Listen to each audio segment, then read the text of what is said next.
Deus tem dado muitas coisas a mim, coisas que eu jamais imaginei que Ele fosse dar. Nos deu a nossa neta, né? Maravilhosa para mim, e eu só posso agradecer ao Senhor. Esta música do Sérgio Pimenta, ela realmente traduz muito bem este momento de gratidão ao Senhor pela vinda da nossa neta, dessa forma como ela veio, tão abençoadora para nós também. E para mim, como avô, poder batizá-la, a emoção é grande. Então, desculpem por isso, tá bom? Meus irmãos, vamos abrir as nossas Bíblias no livro de Deuteronômio, capítulo 6. Deuteronômio, capítulo 6.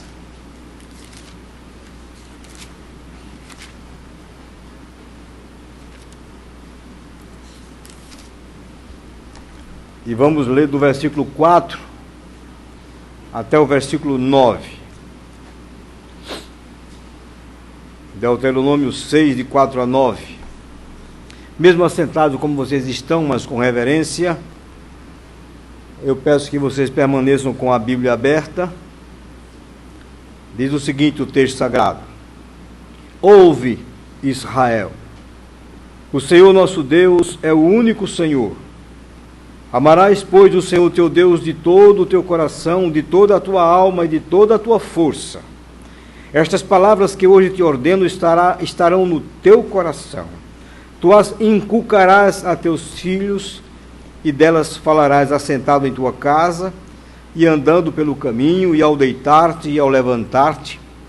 Também as atarás como sinal na tua mão, e te serão por frontal entre os olhos, e as escreverás nos umbrais de tua casa e nas tuas portas. Vamos orar. Senhor nosso Deus, nosso Pai, aqui está, Senhor, esta porção da Tua Palavra que acabamos de ler, a Tua Palavra que para nós é verdadeira, infalível, é inerrante e é autoritativa, suficiente, Senhor, para nos salvar, para nos santificar, para nos corrigir, para nos educar. Ó Deus amado, esta é a Tua Palavra.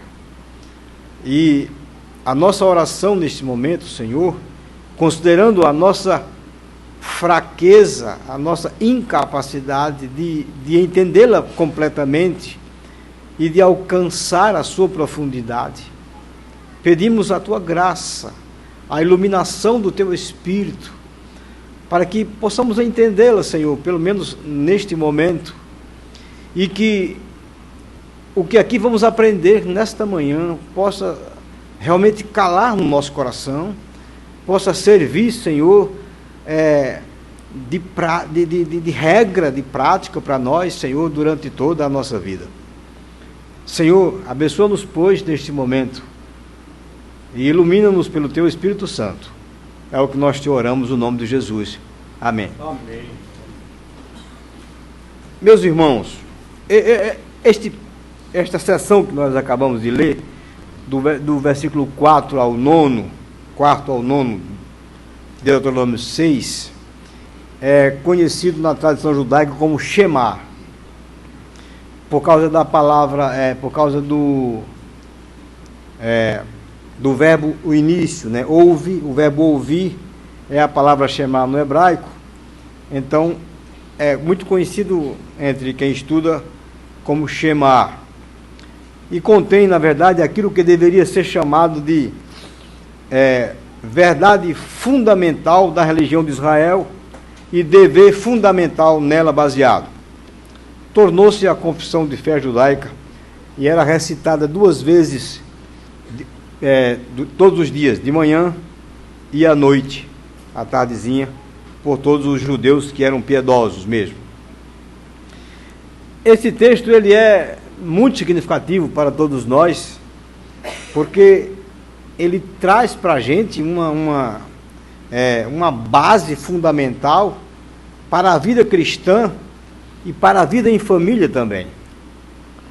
A primeira coisa que o texto nos mostra, no versículo 4, nós estamos indo direto ao texto e vamos procurar ser o mais breve possível. Eu sei que o tempo de vocês é um tempo curto. A primeira coisa que vemos no versículo 4 deste texto é uma verdade fundamental. Essa verdade fundamental tem a ver com a natureza única de Deus.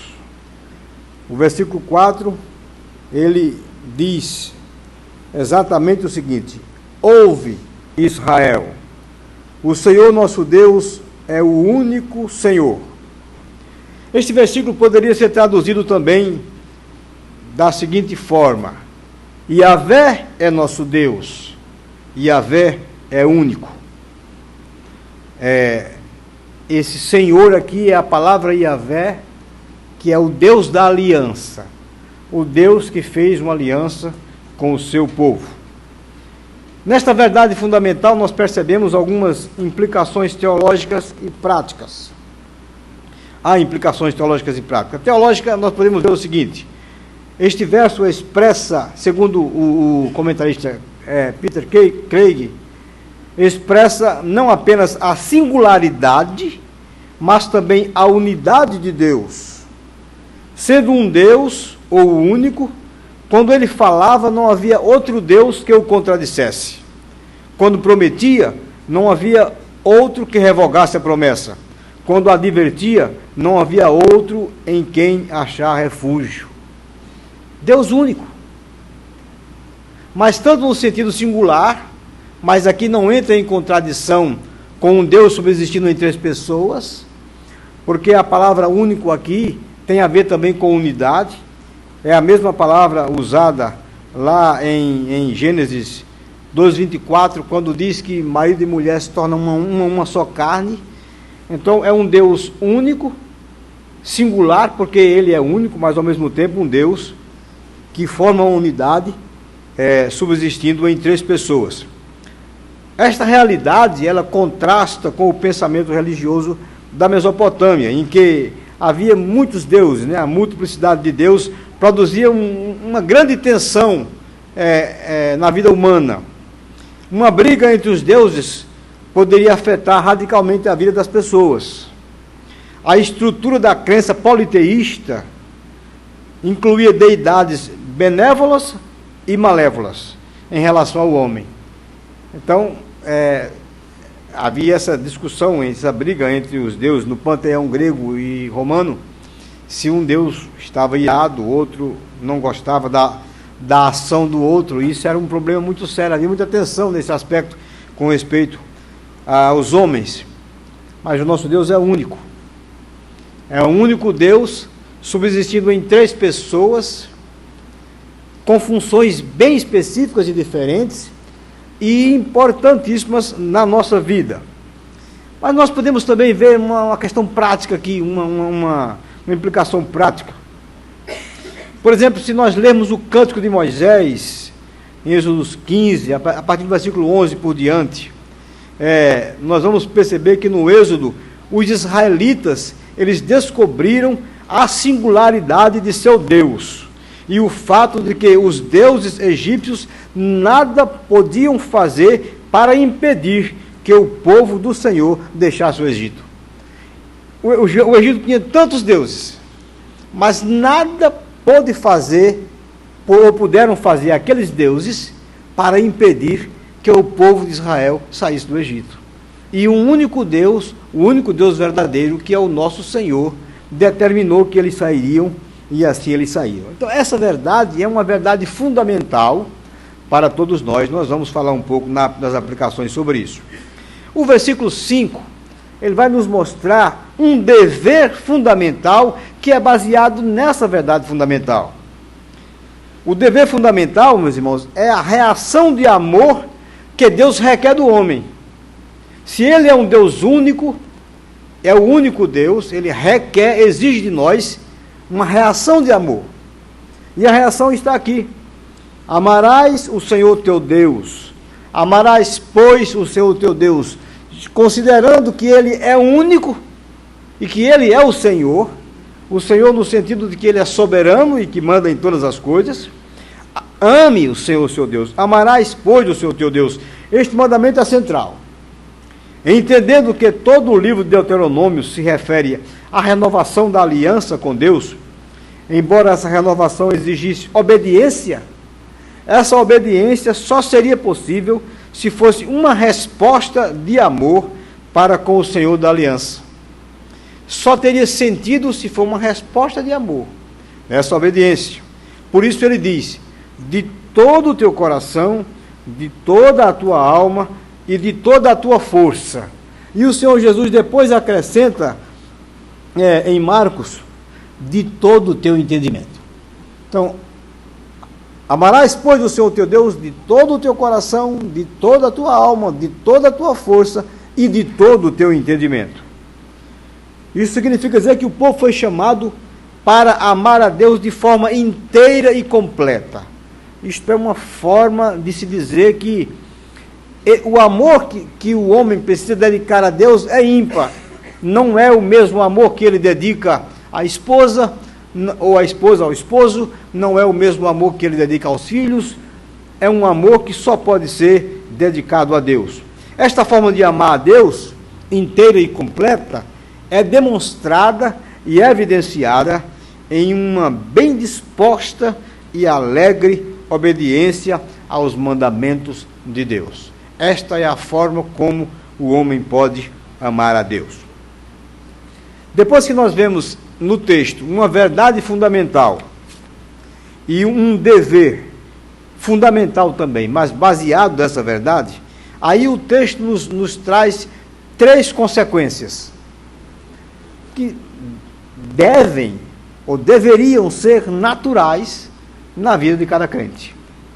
A primeira consequência é que estas verdades, e quando ele fala desse amor, nós entendemos que amar a Deus tem tudo a ver com a obediência aos seus mandamentos, à sua lei. O próprio Jesus Cristo disse: aquele que me ama guarda os meus mandamentos. A forma de o crente amar a Deus é guardando os mandamentos do Senhor. Então, nós entendemos que há uma verdade fundamental, que Deus, o nosso Senhor, Ele é único e é o Senhor. E isto nos deve conduzir a um dever que é amá-lo, e a forma de nós amarmos este Senhor é através da obediência aos seus mandamentos. Implica necessariamente, pelo menos pelo texto, em 3 consequências. A primeira: estas verdades devem ser vivenciadas. Veja o que é que ele diz no versículo 6. Estas palavras que hoje te ordeno estarão no teu coração. O texto é muito claro. Estas palavras que Moisés falou ditas pelo Senhor, deveriam estar no coração dos filhos de Israel. A consciência da verdade fundamental e a obediência ao mandamento decorrente dela não deveria ser uma questão de legalismo formal, mas uma resposta baseada no entendimento. Não é algo que eu simplesmente faço por um formalismo. Não. Mas isto precisa ser compreendido, isso precisa estar impregnado dentro do coração do homem, do servo de Deus. Isso significa que a convicção de que o Senhor Deus é o único Senhor e a maneira peculiar de amá-lo com toda a dedicação e intensidade exigidas na sua lei deveriam fazer parte da vida. Deveria ser algo que estivesse não no manual, que eu vou lá buscar e olhar, é isto que eu tenho que fazer. Não, isso tem que fazer parte de mim. Teria que estar impregnado no coração do judeu e depois, por extensão, no nosso coração também. A exigência era que as palavras ou os mandamentos do Senhor estivessem no coração e não simplesmente na mente. O salmista disse isso muito claro, quando ele disse: guardo no coração as tuas palavras para não pecar contra ti. E nós percebemos que a lei escrita no coração, ela seria uma característica essencial da nova aliança. Jeremias 31, 33 vai dizer que agora com a nova aliança, que Deus diz, faço uma nova aliança convosco, e nesta nova aliança a lei seria imprimida, impressa no coração dos crentes. Não seria mais simplesmente uma mera letra, mas uma lei, algo que estaria impresso no coração dos crentes. Então, esta é a primeira consequência. Estas verdades não devem ser apenas aprendidas, mas elas devem ser vivenciadas. A segunda consequência, pode chamar consequência mesmo, o resultado disto, é que essas verdades devem ser ensinadas. Elas devem ser vivenciadas, mas devem ser também ensinadas. E é o que nos diz o versículo 7. Tu as inculcarás a teus filhos, e delas falarás assentado em tua casa, e andando pelo caminho, e ao deitar-te, e ao levantar-te. Então, elas não podem ficar apenas para nós. Elas devem ser, e assim era o que acontecia com o judeu, ele conhecia a verdade, ele deveria vivenciar aquela verdade, mas deveria passar aquela verdade também para os seus filhos. Ensinar para a formação do caráter não é meramente um processo de transmissão de conhecimento, mas envolve a experiência vivencial do conteúdo do ensino. Por isso, aquele que ensina deve primeiro vivenciar aquele ensino, senão ele será um mero ditador de palavras. O seu ensino carece de propriedade. Ele não terá a propriedade no suficiente para dar peso ou sustentabilidade àquilo que ele está ensinando. Aqui há duas coisas importantes no ensino. A primeira é a metodologia. Inculcar. Este é o verbo. Que ela seja inculcada.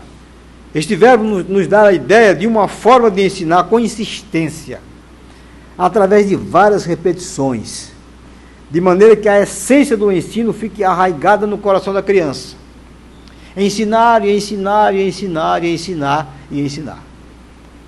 Reconheço que não é uma coisa muito fácil, mas é assim que diz. Uma outra coisa importante também, com respeito a este segundo ponto, é o ambiente.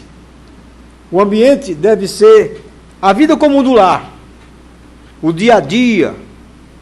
Isso tem a ver com o culto doméstico, nos passeios, no caminho para a escola, não apenas no templo. Talvez o templo seja o lugar onde menos se ensina a criança. Ensino para a formação do caráter. Eu sei que há muitos pais que entendem diferente. E outra coisa, do início do dia ao fim do dia. É isso que o texto nos diz. Quando se levanta e quando se deita. O tempo todo e todo o tempo.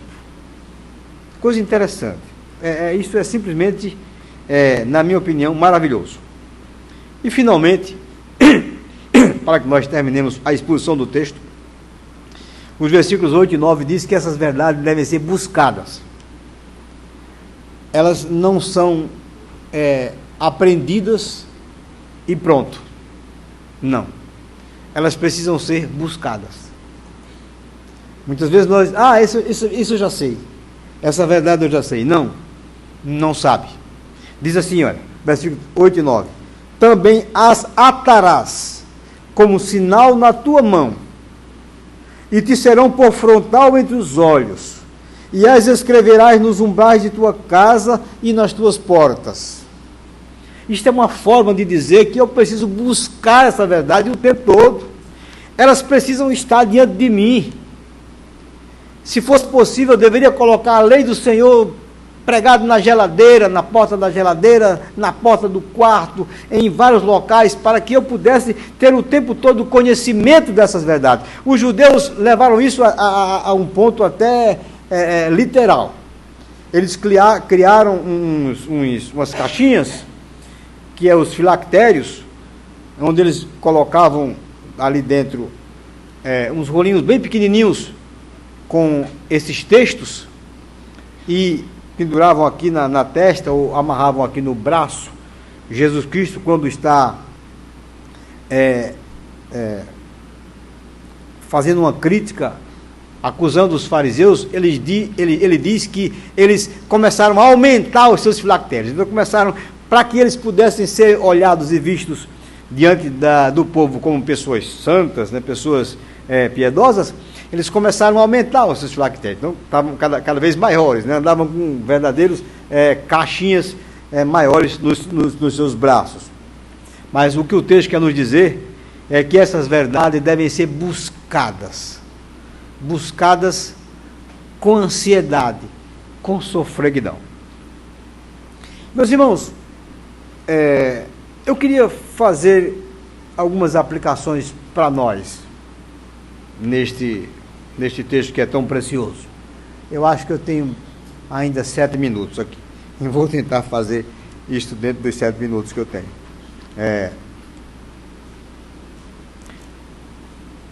O Senhor, nosso Deus, é o único Senhor.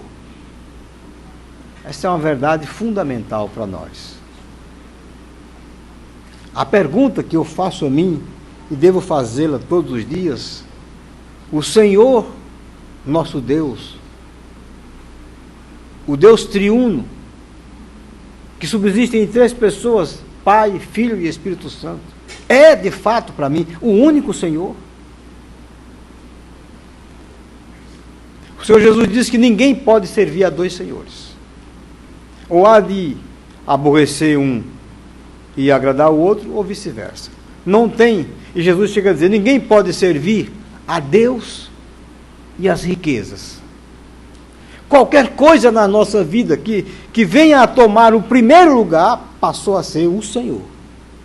Isso pode ser as riquezas, pode ser os prazeres, pode ser o divertimento, pode ser os nossos talentos, pode ser a nossa carreira, pode ser o nosso trabalho.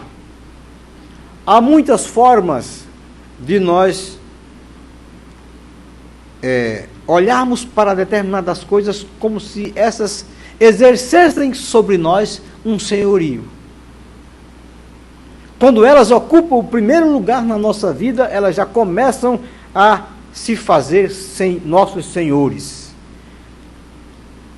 E isso é uma questão que nós precisamos entender. Quando a Bíblia diz que o Senhor Deus é único e o Senhor Deus é o único Senhor, Ele quer deixar bem claro isso para nós. Não pode haver nenhum outro Senhor na nossa vida. Precisamos entender que tudo que temos, tudo que somos, deve estar subordinado a esse Senhor. Esta verdade é fundamental para todo o cristianismo, para toda a vida cristã. Se eu não entender isso corretamente, a minha vida cristã, ela certamente terá muitas variações e, com certeza, não será uma vida cristã autêntica. E esta verdade, ela é tão fundamental e tão importante que vai nos levar a amar esse Deus de todo o nosso coração, de toda a nossa alma, de todas as nossas forças e de todo o nosso entendimento. O Senhor Jesus fala muitas vezes a respeito disso. Ele fala, por exemplo, do amor que nós temos muitas vezes por nós mesmos, né? Que termina se transformando num egoísmo e que eu preciso deixá-lo. Quando o Senhor Jesus diz que nós devemos renunciar a nós mesmos, ao nosso ego, ele diz, se alguém amar pai, mãe, irmãos, esposo, marido, esposa, mais do que a mim, não é digno de mim. Ou ele chega a dizer, com respeito às coisas, lá em Lucas, ele diz que se alguém não amar as coisas mais do que a mim, também não é digno de mim. Não é uma questão de amar a Deus, não tem a ver necessariamente com um ativismo religioso. Não tem.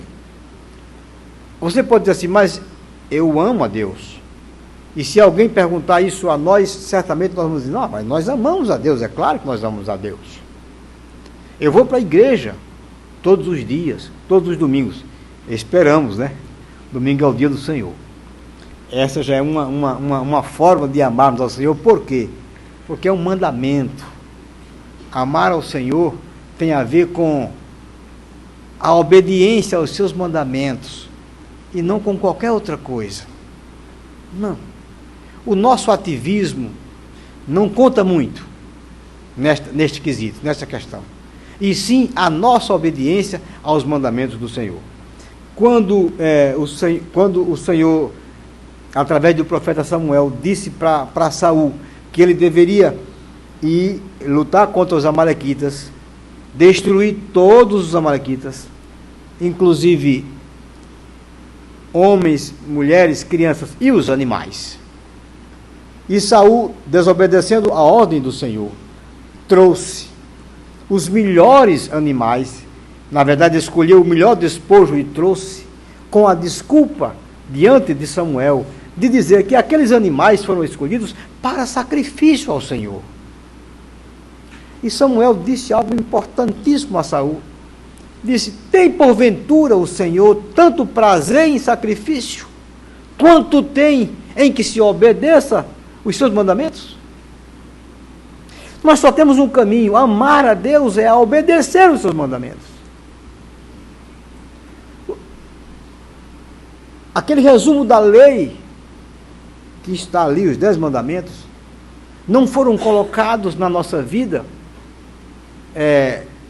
meramente como algo que deve ser recitado, mas cumprido à risca, sem nos desviarmos nem para a direita nem para a esquerda. Mas alguém vai dizer assim: mas pastor, eu não vou conseguir. Mas deve buscar. Isso deve ser um alvo, deve ser uma meta. Se vocês tiverem a oportunidade de depois, com algum tempo mais, olharem o nosso catecismo maior, na sessão em que ele vai tratar dos 10 mandamentos, e o catecismo maior ele vai começar a ampliar o espectro, mostrando para nós em que consiste a quebra daqueles mandamentos, e vocês vão ficar impressionados, porque eu, quando fiz isso, fiquei impressionado. E eu comecei a olhar e comecei a dizer: Senhor, isto aqui, estou quebrando este mandamento, isto aqui é a quebra desse mandamento. Eu não sabia. Às vezes nós não temos a real dimensão do que significa cumprir os mandamentos do Senhor. Por exemplo, dá um exemplo bem claro aqui. Na questão das relações pessoais. Essa é uma questão difícil, né? E é uma questão que nós, todos os seres humanos, temos dificuldades. Às vezes em perdoar, em aceitar o nosso irmão, e uma série de coisas mais. E nós, lá no fundo do nosso coração, há como se fosse um vislumbre de luz dizendo o seguinte: não, Deus vai entender. Deus vai entender a minha posição, porque eu sou fraco. Eu não consigo, Deus vai entender. Mandamento é mandamento. O Senhor Deus não vai deixar de me amar. Ele não vai me amar mais ou menos quando eu quebro o seu mandamento, mas isso tem a ver com a minha comunhão com Ele, com a minha vida de santificação com o Senhor. Se eu quero ser santo, se eu quero viver uma vida piedosa, eu só tenho um caminho a fazer: é obedecer os mandamentos do Senhor. Diante de cada questão, os mandamentos estão lá na minha frente. Por isso que ele diz: estas coisas devem ser colocadas diante de você. Eu devo buscar aprendê-las cada vez mais. É como se o tempo todo eu tivesse que olhar para eles. Quantas decisões na minha vida, e eu faço isso o tempo todo e todo o tempo, eu tenho que tomar, e em nenhum momento eu paro para verificar se eu estou quebrando ou não um dos mandamentos do Senhor com aquela decisão que eu tomei. Isto é o que esse versículo está querendo me dizer. Esta é uma prova de amor real para Deus. Amar o Senhor nosso Deus de todo o coração, de toda a alma, de todo o entendimento, de toda a força, é procurar, buscar, envidar todos os esforços para cumprir os seus mandamentos à risca, não nos desviando nem para a direita nem para a esquerda, mesmo que isso seja contra a nossa própria natureza. Mas vamos finalizar rapidamente estas verdades devem ser ensinadas. E aqui particularmente para Otávio e Larissa, que trouxeram a Isadora para ser batizada, mas também para todos os pais que têm os seus filhos. Aqui está o segredo de uma família cristã. Aqui está o segredo. Quantas vezes nós nos perguntamos, mas o que foi que eu fiz, Senhor? Eu tenho procurado dar o melhor a esse menino. Eu faço o melhor de mim para essa pessoa. Dou tudo o que ele quer. Ensinar nessa metodologia é muito difícil. Exige muito tempo. Exige primeiramente vida. Vida cristã. Porque os nossos filhos vão olhar para nós. Primeiramente para nós. E é olhando para nós que eles vão começar, o caráter deles vai começar a ser formado. Quantas vezes os nossos filhos nos viram com os joelhos dobrados, orando ao Senhor em casa? Quantas vezes? Quantas vezes? Quantas vezes os nossos filhos nos viram com a palavra de Deus aberta, gastando tempo examinando-a para o nosso crescimento e o crescimento deles também? Quantas vezes os nossos filhos nos viram cumprir os mandamentos do Senhor e mostrar a eles que aquilo é o cumprimento de um mandamento? Quantas vezes isto aconteceu nas nossas vidas? Ou nós estamos esperando que estas coisas sejam passadas para eles na igreja, na escola dominical, no cultinho à noite, na historinha que a professora conta para eles? Não, de forma nenhuma. A igreja não é responsável pela formação do caráter dos nossos filhos. Nós somos os responsáveis. Nós somos os responsáveis. Se os nossos filhos são o que são, é o que eu digo na minha igreja. Eu estou dizendo aqui para vocês, porque isso eu digo na minha igreja o tempo todo. Lá eu posso dizer, eu não sei se aqui eu posso, mas lá eu posso. Quando o menino começa fazendo muita coisa que não deve fazer na igreja, eu chamo a mãe: olha, você é a culpada por isto. Nós somos os responsáveis pelos nossos filhos. Não temos que responsabilizar absolutamente ninguém. Nós mesmos somos responsáveis, porque a Bíblia está nos dizendo o que eu tenho que fazer. Estas verdades devem ser passadas para eles, e devem ser passadas de uma forma, irmãos, que não tem outro jeito. Eu sei que isto custa, e vai custar. É demorado. Nós muitas vezes queremos nos livrar do menino, ou da menina, porque eu quero ver o meu repórter, ou uma outra coisa qualquer. Quantas vezes os nossos filhos nos viram no domingo não ir para a igreja porque ficamos para assistir a corrida, outra coisa qualquer? Há inúmeros casos, inúmeros exemplos que eu não preciso dizer para vocês. Eu estou abrindo o leque para que vocês possam começar a pensar que esta é a forma prática de nós ensinarmos aos nossos filhos.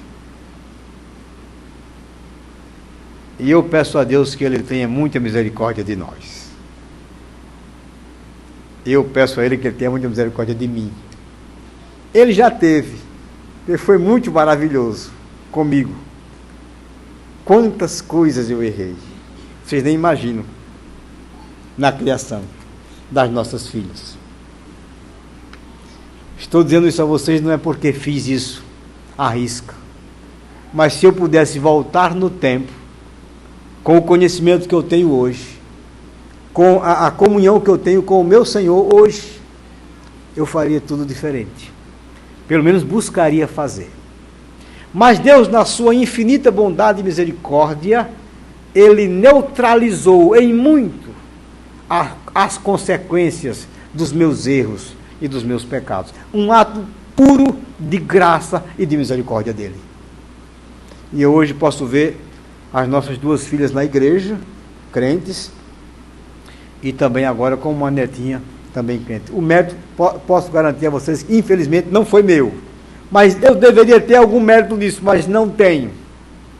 Foi totalmente de Deus, mas hoje posso ter a oportunidade de orientá-los e dizer isso.